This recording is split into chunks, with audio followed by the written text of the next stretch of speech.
hope everybody is keeping well given the circumstances at the moment. We actually live in an apartment, and I have 3 kids and a dog, and we have no outdoor space, no garden, no terrace. We only have a very small balcony, so as you can imagine, the kids are literally bouncing off the walls, as is the dog. So a couple of days out of the 15 days that we've been locked down, we've actually escaped as a family, all clambered into the van, and we've driven up into the mountains, which are very close to the house, away from everybody, just to get that little bit of fresh air that's been needed to stop everybody going stir crazy. It did get to a point where basically everybody was just screaming the house down, and it was just chaotic. So we needed to get outside, and we just needed some fresh air. Now, I know that is against all of the rules, especially here in Spain. It's very, very strict, and if, for example, we were in Barcelona, the city, if we were caught on the street like that as a family together, we would be fined. In worst case scenario, I would be locked up. Now, I know the fines are quite extensive, anywhere between 600 and 1,500 euros. But we live in a very small village in the middle of the mountains, in the middle of nowhere, and the police here are a little bit laxed in comparison to the police there in Barcelona. And yeah, it's been a necessary evil. Basically, we understand that we don't want to put anybody else at risk, but at the same time, like being locked up like that, the whole family in a small apartment with no outdoor space, it's not the easiest. I mean, we're English, so we're used to a culture of houses and front gardens, back gardens, outdoor space basically, where you can leave the house and you can sit outside in the sun. Which we don't have here at this current moment in time. I mean, our lifestyle here in Spain, because the weather is so good, is so outdoors. We're never in the apartment when we don't need to be, like at this moment in time. So yeah, anyway, today I've decided that I'm going to take the dog for a walk, and when I do that, I always take my metal detector with me. It just helps me kill a bit of time, and I love detecting anyway, and yeah, so it's good to combine the two things, taking the dog for a walk and a spot of metal detecting. And I'm going to go into an area where there's no people whatsoever, so I'm not putting myself at risk, and I'm not putting anybody else at risk at the same time. Now, you do know that this area is well known for the Battle of Ebro, which was a large battle, well, the largest battle in the Spanish Civil War, and it took place right here in Gandesa, where we live in this particular area, but the main battle was actually here in Gandesa.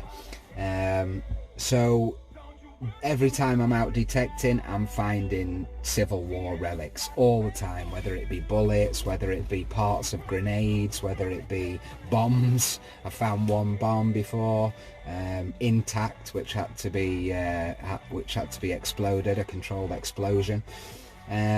Bullets I'm finding all of the time, badges, buttons, military buttons. So yeah, I mean, literally just go out, and within about sort of 10-15 minutes you can start finding that stuff. It's just littered with war relics. Quite eerie, not very nice, but a lot of people are interested in the war relics. So what I'm going to do today is I'm going to have a little bit of a mooch out into some fields where I have permission from the farmers to detect, and we're going to see if we can pull up any of these war relics to show you guys just how much of an abundance there is of this material here. Okay, so keep tuned, and let's see what we can find. So as you can see, we're well off the beaten track here, and we're heading out to these fields where a lot of the battles took place, so that we can see if we can find any of these relics that I was talking about. Now, it does get a bit dodgy when the weather's bad like this, because it gets very slippy, the track, and as you can see now, I'm wheel spinning all over the show. Yeah, the last thing I want to do really is get stuck in the van out here, so I need to take care really. It's rather like England, the weather today. It's very grey and it's raining. It's not too cold, it's not too windy, so shouldn't be too bad. But yeah, this is one of the fields that I've been detecting in, and where I've found a lot of the war relics. So let's park up and see if we can find anything. So I moved out of the field with the long grass. It started to absolutely chuck it down, raining cats and dogs, and it was just really tough going in the long grass. I was getting my trousers were getting soaked. So I've come to this ploughed field, and we're gonna have a little dig in here and see if we can find some of these war relics that I'm talking about. So I've literally only just started. First hole that I've dug, about a metre away from where I actually filmed the other video, and I can see already that I found a Civil War bullet. It's a 303 bullet. Okay, on to the next. So hole number 2, literally about a metre and a half away from hole number 1. And this pops out. Now this is the top of a mortar. Quite a large mortar. You can see the thread there. Basically that was the top. That would have screwed in. So all the explosives would have been put inside of the mortar, and that would have screwed into the top, and hey presto, you can see a bit of it, a section of it is blown off. That's really heavy, super heavy. That's exactly what that is, the top of a mortar. Okay, let's move on to the next, hole number 3. Hole number 3, and we are talking, well, you can see the other two are back there, so we're talking like 15 metres away. I've covered the other ones over now, and we have what looks like another piece of iron or steel. Oh yeah, there we are. That looks like the base of a grenade.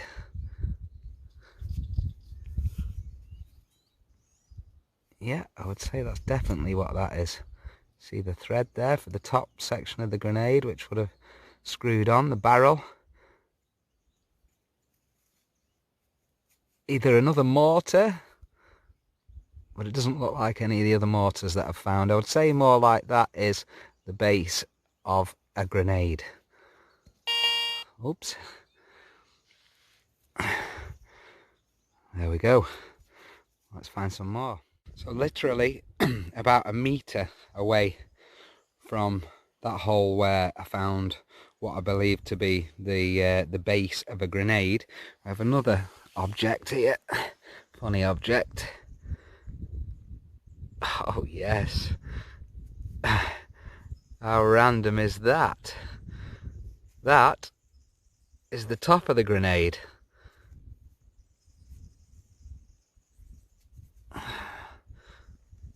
If you can see that well, but there's the thread. That's where it would have screwed in into the barrel of the grenade, and that's where the pin would have gone through.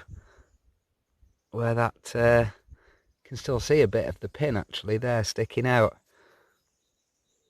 So you would have pulled the pin out, thrown the baby, and then that's obviously blown off the top of it and stayed intact. Look at that. Or maybe the pin went through that bit there. There's another hole there. Yeah, I would imagine the pin went through that. Is there a hole on the other side? Yeah. So yeah, there we have it. A grenade. So hole number 5, literally just behind 3 and 4, or should I say just in front of 3 and 4, and another bullet Civil War bullet. So I'm coming around the perimeter of the field here, working my way down and around the edge to begin with, and I've got round to this point and quite deep.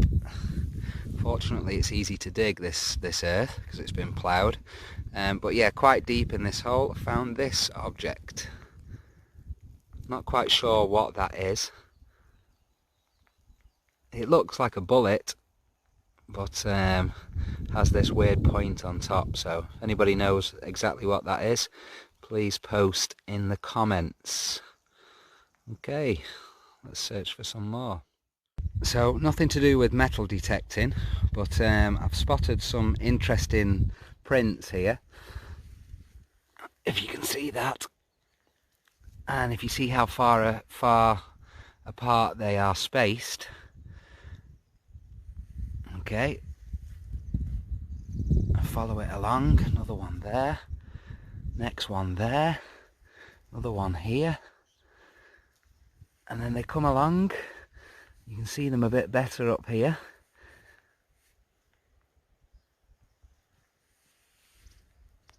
Come along, and then especially this one, you can see 1, 2, 3 toes. This one even more, you see the base, 1, 2, 3, 4. So these are actually prints from a lynx, a wildcat, and it looks as if it would have been quite big as well.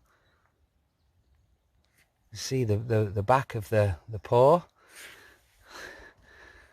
I'm pretty sure if they're not dog, I think they don't look like dog to me, then they will be prints from a wild cat, which do inhabit this area. There's another one here, look. It's a good one, look. Back of the paw. I'll have to investigate that, but if anybody... Oh, there's a smaller one, look. You see the smaller one? So maybe there was a baby with it. Small one there. Much smaller than the others. And then they come through. There's one that's slid on the side there. You do get a lot of wild boar in these areas, but they're definitely not wild boar hooves. You can really pick out the hooves, so I would say that that's wildcat, but I'll do some investigating when I get home, and we'll see if we can work it out. So here we've got some wild boar prints, and you can see just how different they are from the prints that we saw before. You can actually see the 2 hooves, you know. So yeah, there's lots of prints in this field, lots of footprints, including my own. So the native lynx to this area is the Iberian lynx, and it would seem like this is a very similar footprint to the ones that I found. So another signal, and it's in this clump here on the floor, so we'll open this one together and we'll see what we've got. I'm guessing bullet. Be nice to get a coin. It's in the 80s, but these bullets range from 70 to there it is. Oh, would you believe it? A scrap piece of metal, aluminium. Fantastic. Thank you, God. So I've just gone basically all the way around the perimeter of the field, and worked all the way back to where I started.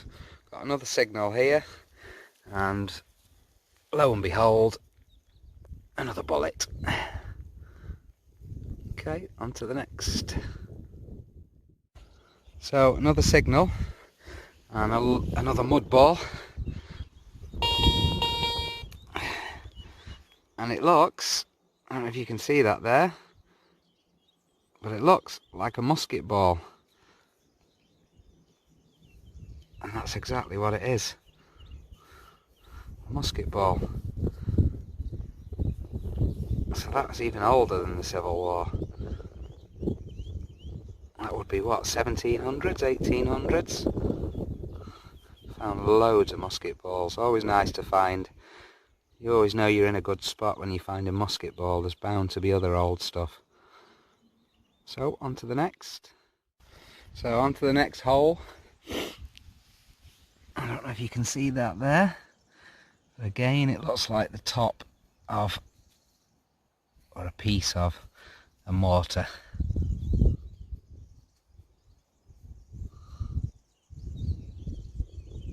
The same as the complete part that I found earlier on. Okay, on to the next. It's getting quite cold now, the wind's picked up. It's looking pretty bleak. Some big black clouds overhead. But another hole dug and another relic.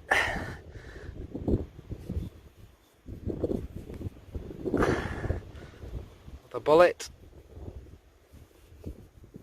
On to the next. Oh, and next find. This little gizmo. Obviously something from the Civil War. Just looks and feels like it.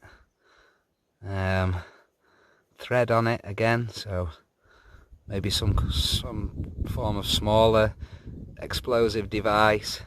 That was the cap, and that's blown off. But yeah, more Civil War relics. If anybody knows exactly what that is, please place a comment and let everybody else know. So here's the roundup from that field. I pretty much did the entire field, found nothing but war relics.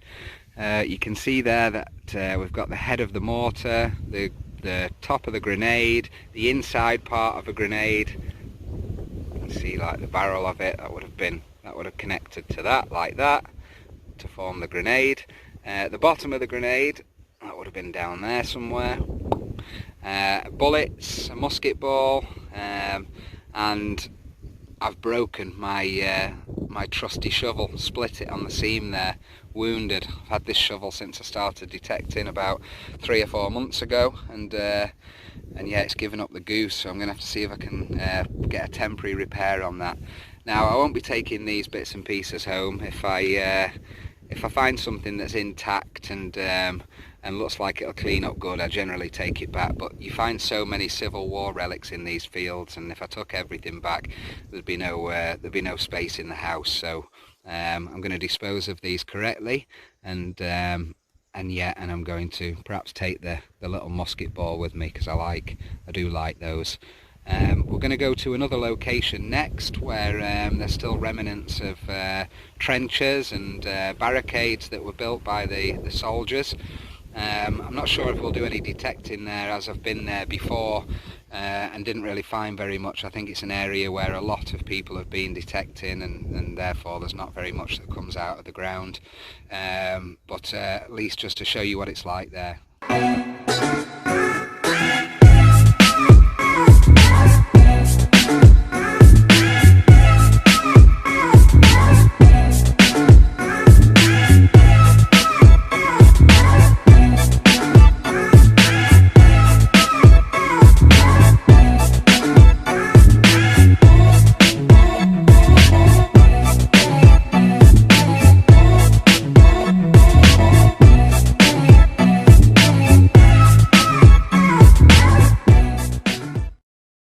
This was a strategic point, being so high up in the mountains, and this is where hundreds of soldiers bunkered down in preparation for battles that took place.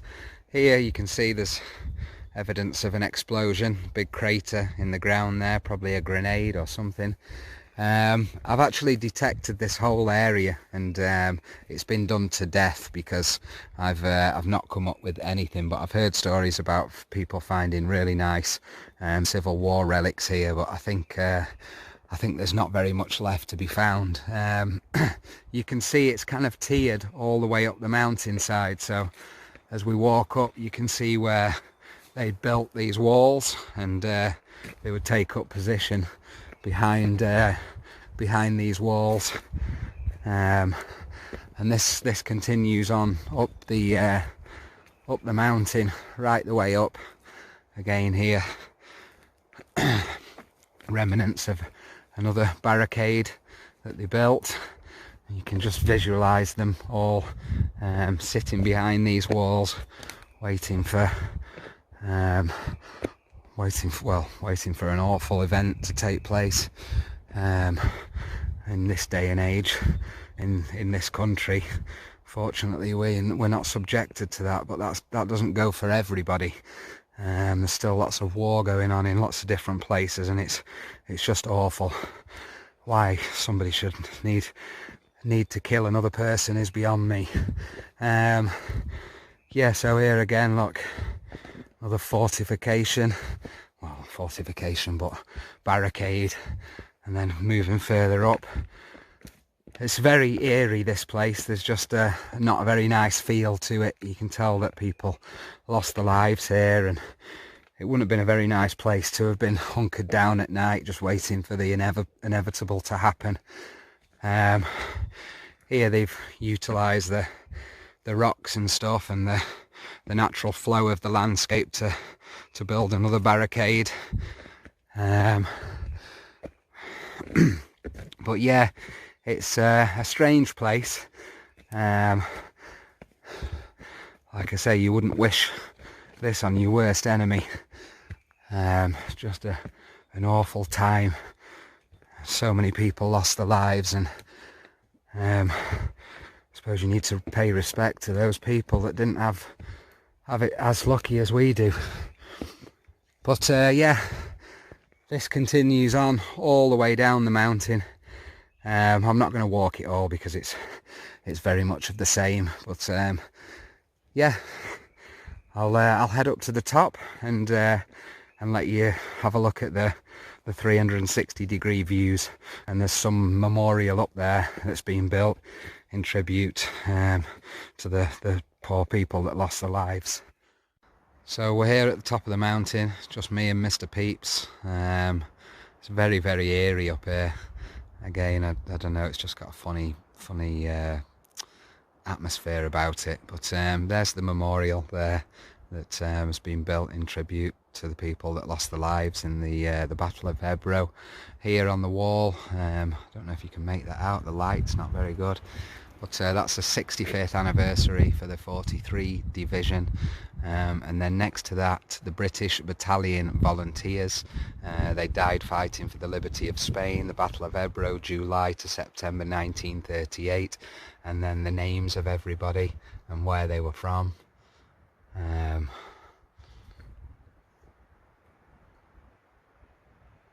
Yeah, a few names on there of friends of mine, surnames. So who knows, maybe relatives, ancestors. But Peeps, what are you doing up there, mate? Get down. And then this one here, it says that cada pedra, every stone that is put here is a tomb for a hero. So yeah, we've got these memorials, and then if we walk across, you can see why this was a stronghold for the Republicans. They basically set up camp here and then tried to move into the villages below. But from here you had a good view, like I say, all the way around 360 degrees. And then it says on these boards here, there's a little bit of English. They're mixing with the Spanish and the Catalan. So it says, you are now in the area of the Battle of the Ebro, one of the most decisive engagements of the Spanish Civil War. The best military units of the Republican Army and the Nationalist Army fought each other face to face. The tour around the area of the Battle of Ebro includes historical sites and visits to interpretation centres distributed throughout the regions of the Terra Alta and Ribera de Ebre. It was the main battleground for the 115 days of combat, and it was the toughest and bloodiest and most decisive battle of the whole war. On the 25th of July, the Republican forces that had crossed near Ginestar occupied the main heights of the Pandol mountain range. They posed a threat for the nationalist troops in the villages of Prat de Comte, Bot and Gandesa. Despite this advantage, it proved impossible for the Republicans to take any of these villages. At the beginning of August, the nationalist army was getting ready to expel the Republicans from the Pandols mountain range and divert the front from this point. For 10 days between the 9th and 19th of August, the two armies were fighting from hill to hill in almost impossible conditions without water or proper paths on which to advance. Nationalist troops finally managed to push the Republicans out of Gandesa and the rest of the villages, but they did not manage to expel them from the mountain ranges. Republican forces remained there until the 3rd of November, almost until their final retreat to the other side of the River Ebro. And then Hill 705, also known as the High Point, where we are now, Punta Alta. Pipo! Have some respect! Became a key point in the battle. All the surrounding hills could be controlled and taken from this advantageous site. The ridges of the mountain range made it possible to control the valley below, the village of Pinel de Brian, part of the Cavals mountain range, with the summit of Sant Marc being the nearest point. Nationalists attempted to take the Hill 705, but were finally successful on the night of the 13th of August, when luck was on their side, though their losses were considerable. All Republican attempts to retake the position were futile. However, despite the Nationalists' initial success, 20 offensive was not fully effective, and at this point, because they did not occupy hills 609, 641 and 666, and the action moved to other areas of the front. So yeah, quite a solemn place really. Incredible to think that all these soldiers were up here fighting in these conditions. It's just ridiculous. I mean, you wouldn't, like I say, you wouldn't wish that on your worst enemy. Must have been so frightening. But you can see why they were up here. You can literally see anybody advancing from anywhere at this height. And with the weaponry that they had, mortars, grenades and projectiles, it would have been, yeah, it just would have been god awful. I'm going to go to another little point now where that's actually a tower to look over the mountainsides during summer to see if there's any forest fires, so we'll go and take a look at that. So here's the inspection tower during the summer. Especially on very hot days, someone will come up here, up into the tower, and check the surrounding area for bushfires. It does happen a lot out here. Sometimes it's the fault of people, sometimes it's the sheer heat. But yeah, this is the tower. Let's see if we can scale it. I mean, it is locked, you're not supposed to go in, but maybe if I can climb up over that part, we can get in there and get a bird's eye view. So this is not the easiest thing to scale in Wellington boots, but if we can just get over this part here, we can get onto the steps that lead up to the top.